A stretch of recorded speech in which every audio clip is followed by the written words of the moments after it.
I am here with the 2018 candidate for the Molokai seat of Maui County Council, Stacy Crivello. We're going to walk story. Thank you, Stacy, for joining us today. Thank you for affording me this opportunity. Mahalo. Can you just tell us a little bit about your background? What is your tie to Maui County? And what makes you want to continue being a council member?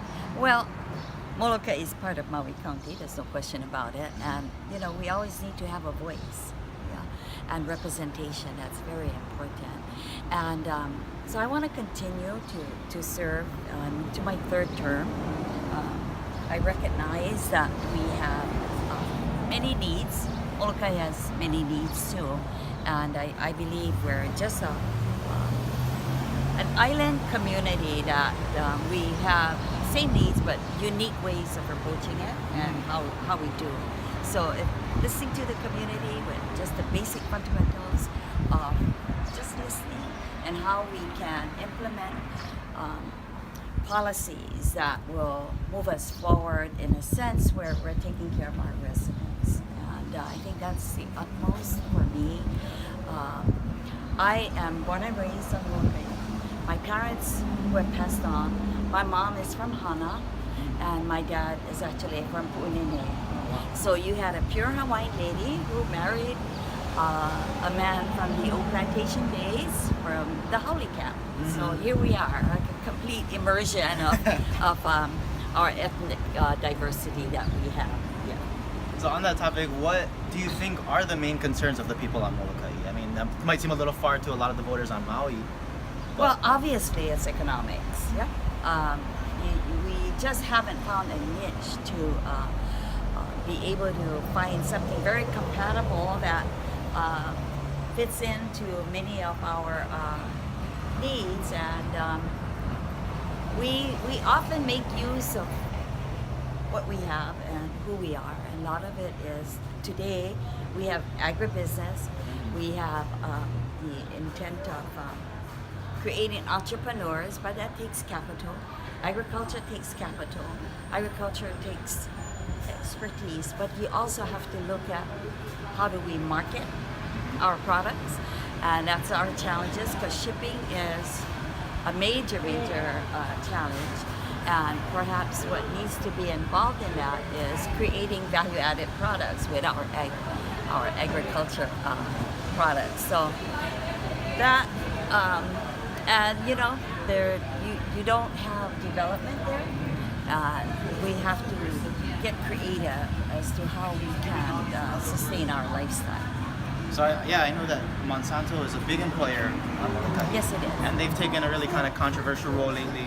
And you know that at the state level they banned the chlorpyrifos. Yeah. How do you balance like those concerns and the fact that I think the fact that the state has superseded from not allowing that kind of pesticide. I think that the corporation would have to figure that out themselves. I'm sure they find being on our islands is productive, so I'm sure they'll find a means of providing some sort of. I don't foresee that they'll be shutting down, but if they do, that won't be. We'll just have to work at it in time. So you are the chair of Housing, Human Services, and Transportation Committee, correct? Yes. What are some of the things that's going through committee that have gone through committee this year that you think people should know about? Well, I think we'll go back a bit, we reverse a bit, and we look at our workforce development policy. When we had it in place with the 50% meeting, we had 0 homes being built. And obviously, people say, oh, it's because of the bubble that just bursted in front of us. But Hawaii Island built, Kauai built, Oahu built. We were the only ones that weren't building. And then we changed that. I still have my battle scars for it. We changed that to 25%, and we've come close to at least building affordable homes. You'd want it to be in the thousands, and it's not reached that amount. I think we have many more policies and barriers that we have to knock down so that we can build, or will government consider building so that we can house and home our residents. I think those are the kind of efforts that we continue to work on. Yeah, I know that definitely you guys are moving towards affordable housing. But as for working families who are maybe feeling impatient, who are struggling, what would you say to them right now? I cannot be the only one who has to make the policies. It starts from our administration. I believe our Department of Housing has to come up with a very strong strategic plan as to what are we going to do to build homes for our residents. And what is affordable? God, I cannot afford, and I don't think you can. And so, how do we determine what component is affordable? They're running like 6, not even 500, right? In the 600,000. So those are, I think maybe the county has to look at getting some lands and maybe partnering with the private sector to build. That doesn't mean that we put in off-site infrastructure so that it's not so costly. Doesn't mean that we actually build. We did a building in Pulamalu. It's a rental, 56 units. It's working fine, but we're not in the business of managing rentals. So that was turned over to an entity to manage it. But is that something we should be doing regularly, or should we be partnering? Should we invest our affordable housing funds into the building of rentals or what have you?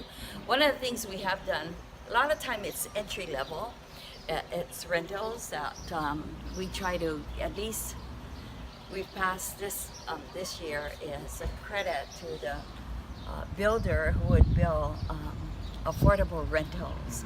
And the affordable rentals it has to be 100% affordable rentals, and they would get tax credits for that because somebody has to pencil out. So that way, so we have a new project coming up for our seniors out in Kahului. It's Kahului, Nani Kahului or Kahului Nani, where they're going to have units built. I think it's going to have groundbreaking before the end of the year. So that's a good thing that's going on.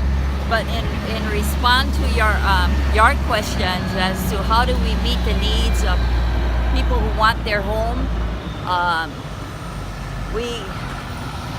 we're still in our infant stages, if you ask me, and that's not a good thing, as to how we're going to provide the building of affordable homes. But we're working on it. I believe my bucket list for that will be met.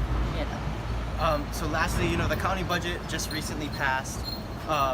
Is there anything that you would have liked to see in the budget that didn't make it, that you would continue to fight for if you were elected again? Well, I think we've balanced the budget so awesomely that, we're still able to provide, to meet. I think one of the major things we meet our social needs, that addresses homelessness, addresses the social impacts to continue to make our communities more healthy.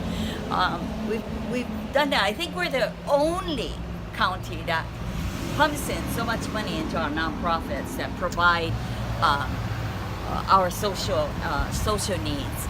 And for me, that would take an important essence in us finding the balance in our community.